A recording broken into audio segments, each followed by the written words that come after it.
This is our Hawaii series, and we have some long-time industry friends joining us today. I already feel the aloha. Hawaii is opened, and I can't think of two better brands to start our Hawaii series off with. Iconic Starwood Marriott, iconic Hawaiian hospitality, Outrigger, and we've really got the best in the business here. A lot of aloha. The heart of the hotels are here, and our dear friends, Diener and Jerry. So aloha. Aloha, everyone. Aloha. And mahalo.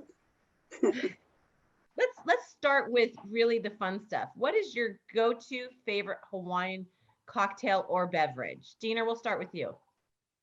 I mean, this sounds so cheesy, but it is the Mai Tai. It is delicious. And, you know, there's so many variations because you can use different juices to create the Mai Tai. But the Royal Hawaiian does have the Mai Tai bar, world famous Mai Tai bar. Kind of sets the tone for the day if you have one at least. And then you kind of move on to something a little bit lighter, but that's kind of my go-to. How about you, Jerry? Mai Tai had a phenomenal one at a place called the Monkey Pot. They have this Mai Tai there, and they put a lily koi chiffon foam head on the top of it, but underneath is the strongest Mai Tai I've ever had. How about you, Christina? That all sounds delicious, and I love a cocktail that you have to order a lily pie on the side for. That sounds like a lot of fun.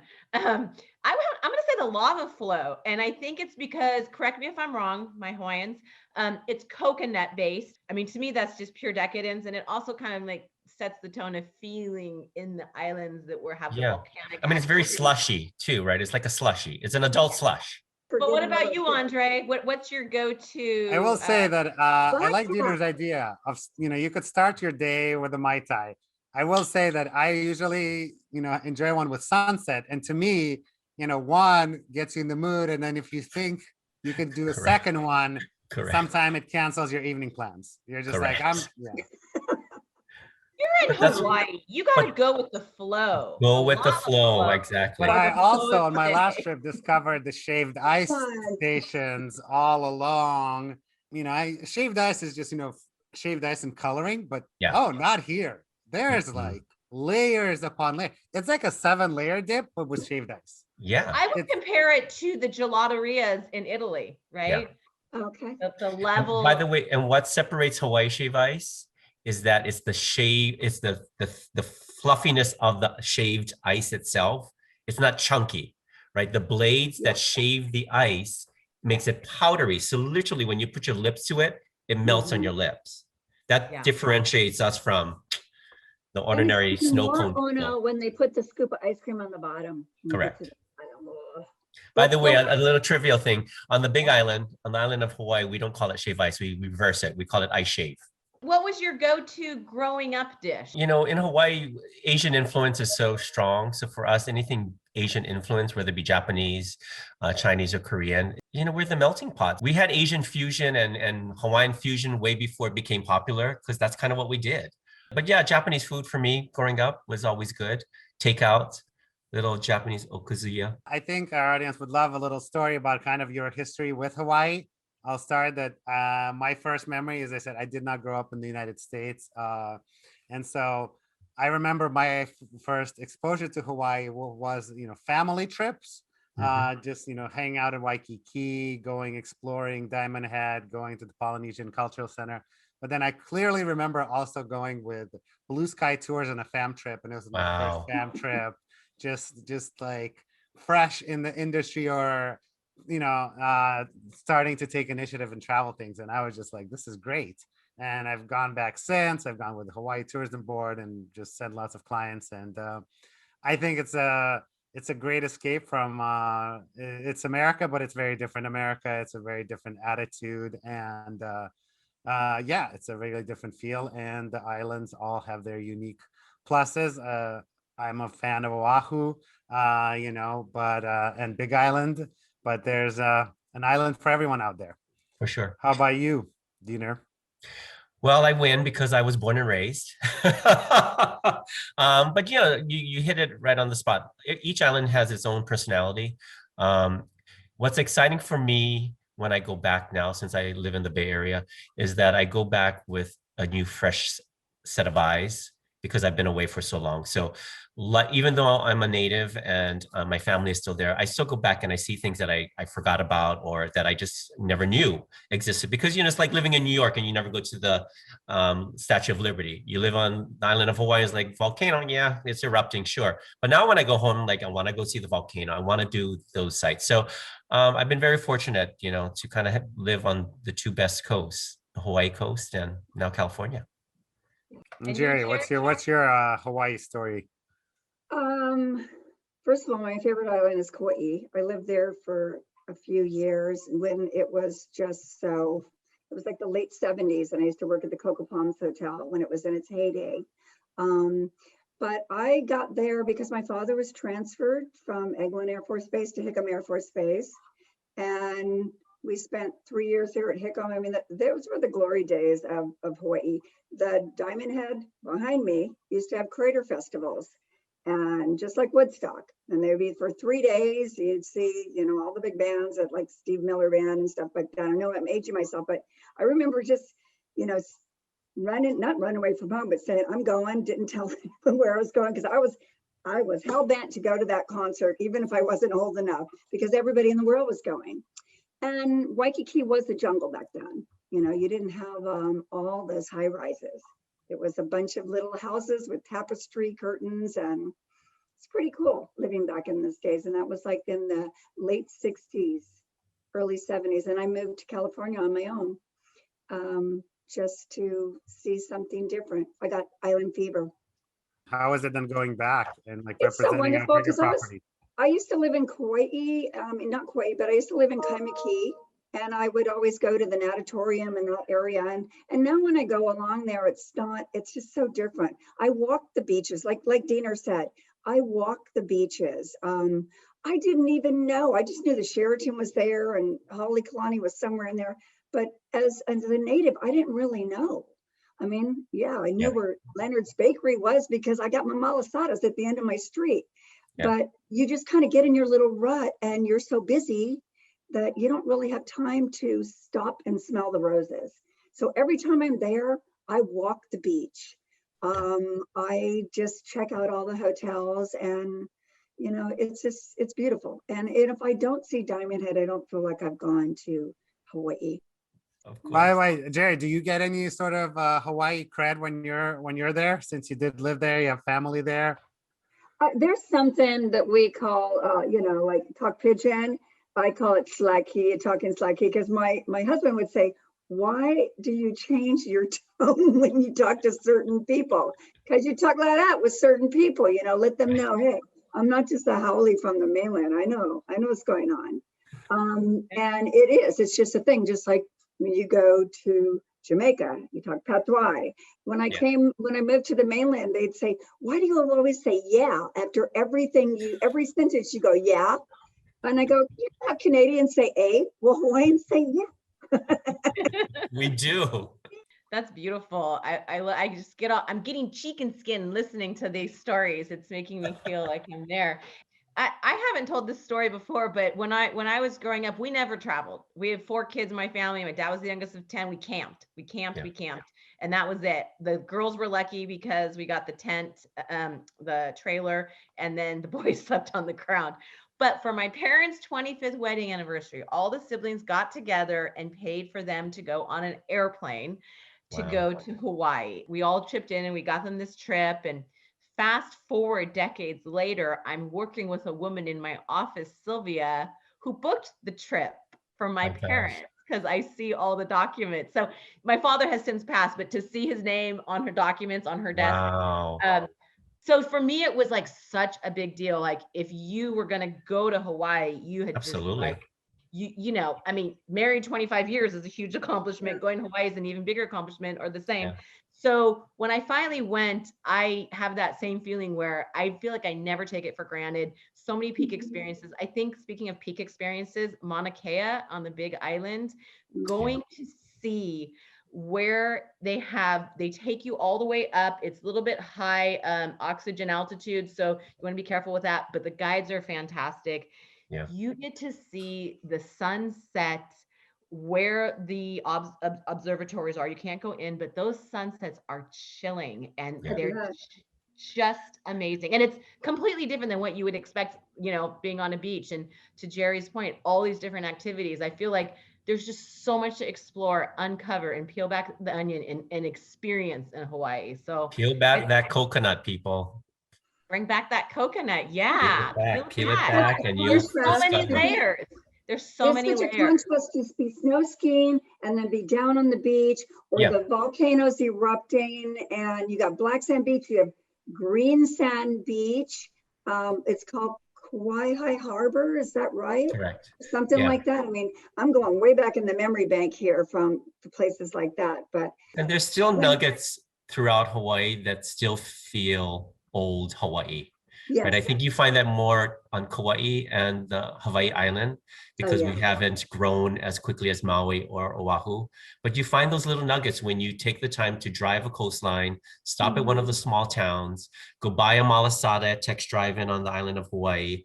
And if you start to talk to the locals, they will give you the inside scoop. You know, that's what you need to do is, you know, share stories with each other. And we do that well in Hawaii. We call it Talk Story. And that's what we all do. And you kind of find out a lot about everybody, and whether you wanted to know or not, you're going to find out, because they're going to give you the whole life history of everything. So it's a fun place to be. And it's so interesting. Like, you may be sitting there and you're looking at something, and there's a fisherman over there on the rocks fishing. And I remember as a young kid asking him, so what are you fishing for? And he goes, I just like to come out here if I catch something good. But you know, these opi'i that are hanging on the rocks there, they're very tasty too. And I'm like, those things? There's something, there's things in them. And when I first used to come there, my dad had an aunt named Aunt Lulu. She was one of the original quilting bee at the House Without a Key, which is the Halekulani. And when they tell us that, it didn't mean nothing to me. What is that? Why does she go there? Because that's where all the ladies used to do their Hawaiian quilts. And I just remember it was so cool to be able to go swim in that pool, because the pool felt like Evian water, you know? And then I started thinking back about it. Wait, we had an aunt that used to live in Hawaii, didn't we? Because these are such young childhood memories of mine. I was probably like in the 4th or 5th grade. And you forget them. And then when you start getting together, because I have 5 older sisters, and we get together and these stories come up, and I go, that's right. So there's a lot of history that goes back way before. And I like how you mentioned that, you know, going back and remembering all of the history that you have, because I mean, that's how I see a lot of islands. Even if, for example, your background of Waikiki Beach, you may think it's all high-rise buildings and all of these things, but there are nuggets of history of like something that's been there for, you know, 50 years, 100 years, that you can find as an insight and a frequent visitor to Waikiki Beach. If you just visit your properties, that will be almost a historical tour down the history of Hawaii and Waikiki. I know the lobbies have a lot of informative information, you know, in all of the properties. So there's a free self-guided tour for you. Absolutely. Guys. What are some new things that you both are excited about in either in the islands or in your hotel? We are building a brand new hotel in Wailea, the new AC Wailea, which is exciting. So, you know, new builds in Hawaii are rare, because space-wise, we really don't have a lot, coastline space, et cetera, and rules and restrictions, but that's exciting. But I just think, you know, we've all had to be very creative in how we do what we do. And I think that's one of the most exciting things, because we have expounded on the experience now when you get to one of our resorts, because we had to. And I think moving forward, we're moving in a better direction, right? I think just in tourism in general, with Hawaii wanting to have sustainable tourism, we're moving in the right direction. And albeit it took a pandemic and it was unfortunate, but I think it's helped us all reboot, all of us, the islands, us personally as people, the nature, the water, the air, all of that. So we're good. I think we're moving definitely in the right direction for sure. There's also this, right? Yes. This little thing. Hokupa'a, the North Star. That's right. A new concept at a very popular hotel, the Westin in Maui. there's going to be a hotel within a hotel, right? Yeah, so So we renovated completely all of the common areas, so porte cochere, lobby, pools, restaurants, etc. But one of our wings, the beach wing, was truly transformed and is now really an elevated experience with a new lounge called the Lanai. And the wing itself is called Hokupa'a, which stands for the North Star, and that is our guiding star, right? That's how we focus, thus the compass, etc. So it's nice. It's a great experience, and I think it really does elevate that whole coastline to have the Westin step up. Good call, Andre. I'm working on a family group right now. Some have kids, some are adults only. Also, some have different budgets. Some Yes. want that lead-in room, run of house, Correct. and some want a nicer product. And here, they can all stay in one property that is this large hotel with slides, with pools, with all the activities, but also Perfect. a smaller hotel for the people that are like, hey, I like my friends, Yeah. but I like a nicer. There are limits. There are Yeah, and limits. they don't have to get into a car or get into an Uber and make their way over to your nicer Correct. place, And I talked to a client yesterday, and I think this is definitely a trend moving forward, is she wants to basically really splurge on herself more, whether it's staying longer or a nicer room category, or maybe even upgrading the destination or the hotel itself. Because going through this time, it's, as to Diener's point, what is important and what are you valuing and what are you going to take away? It's the memories and the experiences.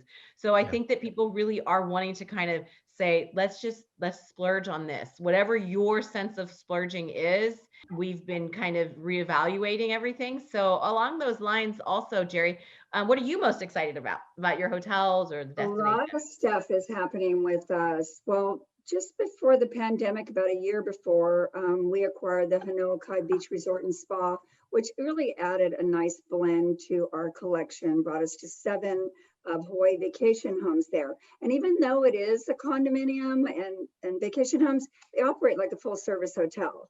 And that place spared no expenses on their units, whether it's just a studio all the way up to the ali'i category. But then we put in the new Luana Garden Villas, which are 3-bedroom. They have their own, they're basically your own home with pools and the little area. But we also renovated the Waikiki Beachcomber. We rebranded it, renovated, pretty much gutted it, and made it a 4-star property. And they did a lot of the things that to commemorate Don Ho, like little tiny bubble chandeliers, and then behind the bellman, the little bubble tank. And it's great that we did that, and for different artists that got their start there, because it used to be Don the Beachcomber back in the old day. Right. And it's a very trendy hotel. They're calling it the most Instagrammable hotel. It's like a W, because we have a lot of influencers from Hawaii, like famous surfers, Zach Noyle, who's a famous ocean photographer. His murals are on every wall in all of the rooms.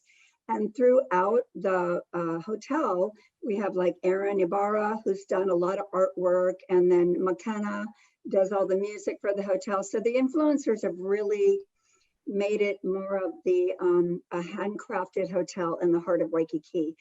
And then moving over to the Reef, which was closed down January 2020, started our $90 million renovation. And they finished all the rooms, feng shui in the lobby so that when you walk in, you'll be able to see the ocean. They moved all the retail stores out. And when you check in, the ones that they're going to put back in, you'll be able to just transition from the front desk all the way through the retail stores to the pool area where we have cabanas. There's 2 levels. So if you're on the upper level, you can actually look down at the pool area. Merge the Connie Capilla Grill in with the pool area so you get cocktails, and then the Monkey Pod will be coming in December. So we have our Grand Navigator Suites, which are beautiful, 4-bedroom, 5-bathroom. Some of the decks are pretty close to 1,000 square feet. Wow. With all the lounge furniture. It's going to be beautiful when it's done. And so There's they're really something opening for up May everyone. 15th. And Dina, talk a little bit about your property on the North Shore. Yeah, well, here's the thing too. I think a lot of people lose track that there's more to Oahu than just Waikiki. And here's a good option. If someone is on a budget and can only do Oahu but wanted to do 2 islands, if you stay part of your time on the North Shore, you will feel like you've left Oahu and gone to another island, because it is a small beach town community, more so like Haleiwa, known for their huge waves during winter months for the surfers. And we have a beautiful courtyard there that was built about 4 years ago from the ground up. It sits next door, really directly next door to the Polynesian Cultural Center. So like Disney, with the Disney hotels, they can get day passes to go in and out of the park, the Polynesian Cultural Center, and kind of walk in and do a village and, you know, go back to the hotel. So it really is a great addition. Prior to that hotel, there really was nothing there besides Turtle Bay, which is a fabulous resort, by the way, and it's coming back, I think, early summer. But the courtyard is a good option, right? Price point is good. It sits across the beach, so it's not beachfront, but it's oceanfront. And like I said, it just is a whole nother vibe when you leave Waikiki and go to the North Shore, because again, it's a small town, small community, the shrimp trucks that you can go get the best shrimp from. It's just really a cool vibe. So yeah, I mean, good option. So really consider splitting your time when you go to Oahu and not just stick to Waikiki. I say spend a few nights out in the North Shore, but then there's also Kapolei and Ko'olina, that whole area too, which is closest to Pearl Harbor. You know, we've got great options there with our vacation club, but besides that, there's also a Residence Inn. There's an Embassy Suites there. So yeah, there's some pockets now for Oahu they're finally growing, whereas we're finally getting people away from just the basic Waikiki experience, because there's so much more to offer on Oahu. Both of you have iconic properties: the Moana Surf Rider, the Royal Hawaiian, the Reef, and the Waikiki Beach Hotel. Last time I stayed at the Waikiki Beach Hotel, I remember coming across a couple. We started to chat, and they say they come every year and they stay in the same room and they have the same experience and go year after year. Now, having that kind of responsibility, how is it keeping the tradition, but also moving with the technology and renovating, refreshing? I will give you a quick story on the Royal Hawaiian, Pink Palace of the Pacific. Why is it called the Pink Palace? Because it's pink. Almost everything in it is pink. And the old decor prior to the renovation was the walls were pink, the bathrobes were pink, everything was pink. Pink, pink, pink, pink, pink. And so when they decided to renovate and bring the hotel up to some modern standards, you know, there is still touches of pink. I say accents of pink and different hues of pink. But here's a funny story. Those people that come year after year after year and that have raised families at the hotel year after year after year were fit to be tied, because they liked the pink on pink on pink on pink. And then now we have the new guests who like, we like this vibe, you know, like there's just touches of pink in the room, you know, obviously the exterior and interior walls are pink, but everything else was kind of muted down. So, you know, there's a fine balance. What I'm trying to say, there is a balance. And eventually those old timers kind of realize that, oh yeah, it does kind of actually look really nice, but it's hard, right? Because that's what your memory bank holds on to, those memories. And so when you shift it, everyone gets themselves in a little tizzy, because like, this is not what I remember, like what's going on? Like, this is why we keep coming back, because we like it the way it is. And, you know, in our minds is we're just trying to enhance that experience for everyone.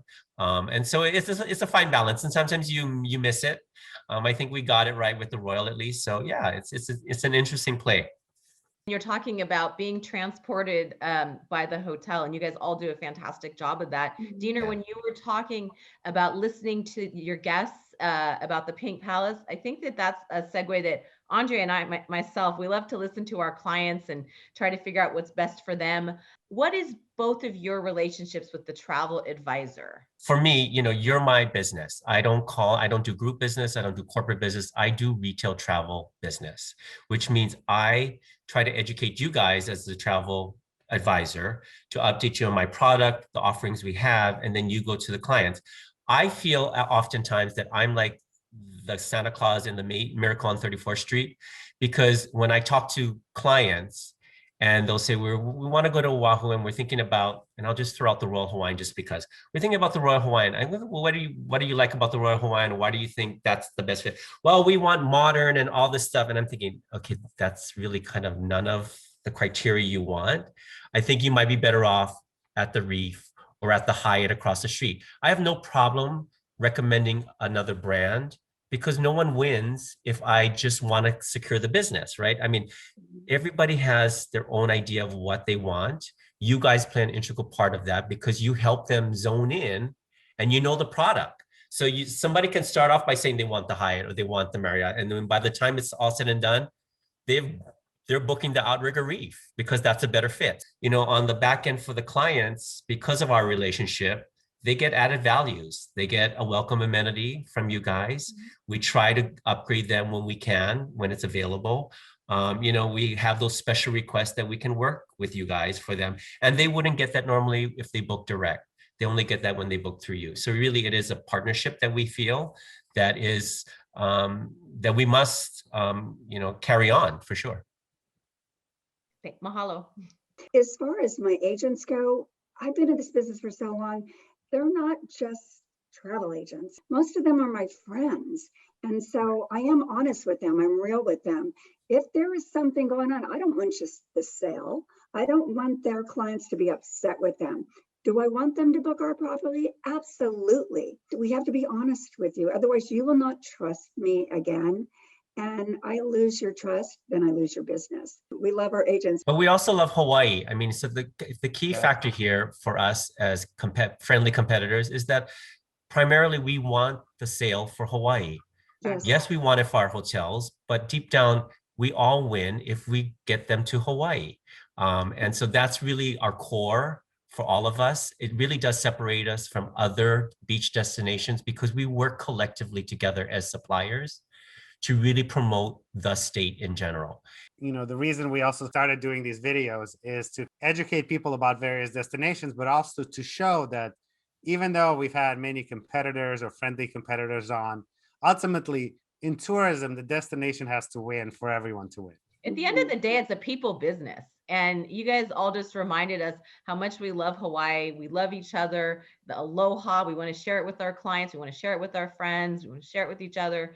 So you guys are our boots on the ground, and we appreciate you know, all that you do. That's what we are, boots on the ground. But you know, the thing is, I've always thought, even as a young kid, that Hawaii is a destination where it's almost like a different country than the mainland. But no passport needed, right? No, and it's wonderful because it's just the culture. When I get off the plane and I could just smell the tuberose leis and just seeing the greeters of Hawaii and it is. There is a smell, by the way, when you do get off that plane that just kind of takes your breath away in a good way. It's beautiful. And I know with the reopening, Hawaii is really focusing on more meaningful travel, correct, longer travel. Moving forward in general is that respect your host and your host culture. So when you, no matter where you go in the world, if you go to Italy, learn about what their culture is about and respect them when you're there. When you come to Hawaii, respect our culture. We take a lot of pride in our natural resources. We don't take it for granted. We have gods for everything in Hawaii, if you believe in the Hawaiian traditions, right? God of fire, God of air, God of land, all of that. So you have to come with respect. And that's really what the big focus is moving forward, is to just come. We love for you to come, but come and be a tourist respectfully. So yeah, that's why I said COVID, unfortunately, through the pandemic, is helping that movement because we're all having to be a little more conscious when we come. We can't just be free willy anymore. You have to come and you have to be a little bit more considerate. So, and we've noticed this a little bit when we had our Tahiti series, is that also a lot of people in Hawaii are now more appreciative of the tourists that are coming back. For sure. And, you know, the Hawaii Tourism Board has a lot of messaging out there right now, and two of them, the biggest one right now is malama. Malama is to take care, and so malama the aina, which is take care of the land, malama yourself, malama each other, right? So take care of each other, take care of the land, take care of yourself. That's really the message for us moving forward. And then kuleana is what you are able to control, your job, your duty. So, you know, your kuleana is to come and malama when you come in, to take care of all of us, take care of yourself. So yeah, it's a really deep culture when you take the time to look into it and go beyond just doing the tourist stuff, right? Really try and figure out what we're all about, because it's a beautiful thing. And it's not forced. The aloha spirit should never be forced. It should be natural. It's something that should just come out of you. It's like your breath. And And this is something that we've done at Outrigger by giving them the discounts to go to the Bishop Museum, Iolani Palace, and to explore Hawaii and find out about the culture and learn more things than just going to sit there and have cocktails on the beach all day and just party at night. There is a whole history of what the Hawaiiana that goes way, way back.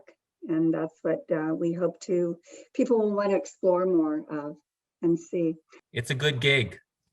I have clients that are now looking at Hawaii, but they, before they would stay at a resort and each have a room, and now they're like, can I get a 3-bedroom or a 4-bedroom residence so we can all be there as a family? And both of your properties have options like that. Can you share a little bit about those? Yeah, go ahead, Jared. Okay, so on Oahu, we have 2, but they're in Waikiki. And that's a really good concept that I have brought up with our company. Why don't we just get some vacation homes outside of Waikiki? Because a lot of people don't want to stay in there. Right now, it's wonderful. It's not, really, really busy. But we have the Waikiki Shore, which is next door to the reef. You get signing privileges to the pool and the spa. And then you have the Regency, which is over by Embassy Suites. And then Embassy Suites as well. But on Maui, we have several choices and all the other islands, and that they're great options. The full kitchen, all the luxuries of home, wash machine and dryer. But you also have properties on the Big Island and other, you have lots of. Big Island, on the Big Island in the Waikoloa area, there's about 10 under the Kala Coast Collection, and then the Fairway Villas. And then we have 2 and Kona side. My favorite gem is the Royal Sea Cliff. Royal Sea Cliff, thank you. Sorry about that. It's just so well. Santa Claus. Beautiful. Yeah, Santa that's Claus. right. Yeah, for us, we don't have a lot of condo-like concepts, but we do have the 2 luxury Ritz-Carlton products, one on Maui and Kapalua, which has a residence component with 1 up to 3-bedroom units. And then in Waikiki, the Ritz-Carlton Residences Waikiki Beach, which has from studios 1 to 4-bedroom units, luxury units. So, we really definitely have run the gamut.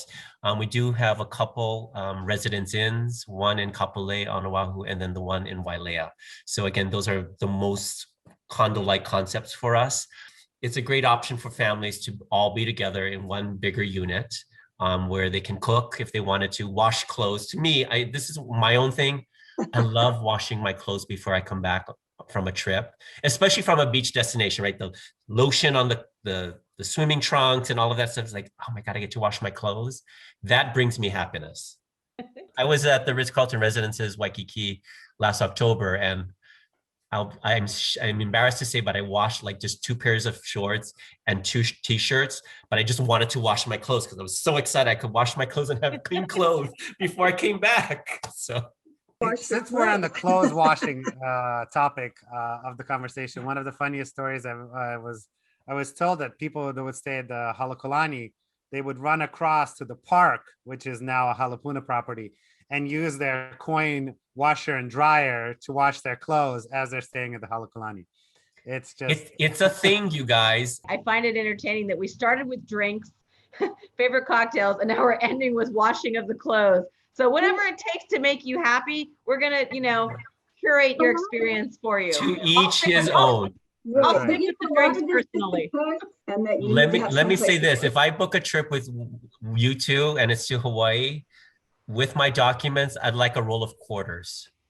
I was already planning on giving you some detergent for Christmas. Thank you very much. I already understand now that I'm returning the champagne. I'm giving that to Jerry and Andre. You get fabric softener. You little get Tide packs, and I'm good to go. I can see you excited already. Let's say we're all going to Hawaii. What are you taking with you? How light is your bag? Thank God I am gold medallion with Delta, and they give me up to 70 pounds and 2 free bags. Put it that way. I take advantage of that. I bring all this stuff from Trader Joe's for everyone in the office and for my family. And then I get these orders from Christina Richardson. Can you stop and get this? And I'm like, no, I'm at maximum capacity. And then on the way back, it comes back with all the wonderful things that I have in Hawaii. But then I have to admit, I bring too many shoes, too many things. Here's the Have to thing, stay I home. bring a ton of swimming trunks because I don't like to repeat my swim trunks for pictures. And I overpack. I've always been an overpacker, but here's my rule. I carry my own luggage. Yeah. I don't ask anyone to carry my luggage. I do it myself. So it's my issue. So I don't care. You know, it drives my friends crazy because they all do carry on. And then I'm at the carousel waiting for my luggage. But I'm like, it is what it is. Like, you're on my trip. You got to wait for my luggage. But I carry my own stuff, but I always bring way too much stuff. But the swim trunks I go through because I do rotate and I like to not have my same trunks in my. It's a good way to track which day it is. Looking back, so like those trunks. Okay, it is. Now, Christina, you must be like one sarong, one. I was gonna say this sounds cheesy, but I take only photos and I leave only footprints. That's what I like to try to say, and I honestly really like to pack light. I bring too many books, and it drives my husband crazy because I don't like to read on the Kindle. I bring actual books, so my carry-on is usually heavy. But I'm with Diener, you know, as long as I'm carrying it, there's no problem. But I do notice Alessandra always says, oh, when you travel with your friends, it's very light. And when you travel with me, it's like really heavy. And there is a little bit of a switch in that. I think it's true. But I always, this is where I have a problem at the airport. I always buy too many, you know, of the macadamia nuts, and then you have to get every flavor, and then you have to, you know, I save space for that. I buy a lot of that stuff. I love to bring food home. I'm gonna guess Andre checks a bag in because he is a very tall person in stature. So his clothes, even if it were to be few items, would take up a lot of space. God forbid he'd have to pack 2 pairs of shoes. I was gonna say shoes. So am I guessing correctly here, Mr. Andre? Okay, I will say this. I checked the bag because I realized, why do I need to roll it through the aisles? I'm tall enough. I barely fit through aisles. I don't need to be that person also with the thing. Correct. Right, And I trust in that the airline won't lose my baggage, and I'll just check it in and have a light experience on the plane because I don't need anything else. Yeah. And then especially to Hawaii, I try, shoes take a lot, and I like my moccasins, my flip-flops, and maybe another shoe. Options. And then I use tops to tell the difference between my days, so I have to have like a different shirt. But I also always pick up at least one Tory Richards top to signify that I went back to Hawaii. I don't buy them online. I don't go anywhere. And the trick there is, and this is insider trick for a lot of places, Vegas, other ways. If you buy the Tory Richards shirts in the hotel for sale, they'll be cheaper than in the Tory Richards shirt. That's it. That's my insider. Richards right here. I got a deal. They had a sale. Yeah. I got my dress. Like the last time I was at, Tory Richards was like, oh, we're at 25-30% off. Great. But then I went to a hotel that was getting rid of their Tory Richards, and they have a little branding here, but it was like 75% off. I'm like, smart. Let's go. Same thing. So anyways, a little You shopping get insight. You get cute Hawaiian attire over in Hawaii. You know, you can't find that cute stuff here. Let's end on food. Hidden place or hidden meal that somebody should try. I'm going to start because they have better stories, but I'm just going to say, don't miss the donkey balls on the south coast of the big island of Hawaii. The donkey balls. The donkey balls are the jam. Right, Diener? Yes. Explain that one, the donkey ball. What's the donkey ball? We'll go back to that. There's a place on the south side of the big island of Hawaii, correct me if I'm wrong, and they got donkey balls. They got blue balls, they got donkey balls, they got black balls. I'm not kidding you. And it's this store and it's all this candy, and it's like they're malt balls, and it's artisan, and you go up to the front, you go, I'd like half donkey balls, half black balls, and some blue balls. Sorry, you might need to cut this. I'm so sorry. To piggyback on that, I was going to talk about a place in Kauai called Donkey Bay. Okay. And Donkey Bay is past Anahola, and it's kind of near that area. And they've got donkeys that just run wild on the beach there. They put the donkeys out just to kind of eat the grass, and it's called Donkey Bay. And it's this beautiful bay on Kauai. You could just lay out on the beach. I mean, you I'm going to could keep mine to a local Hilo thing. So in Hawaii, the Japanese influence is very strong, right? Because they came over to work on the plantations.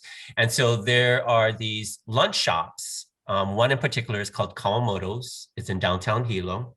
And what you do is you go in and there's this big display of all the food.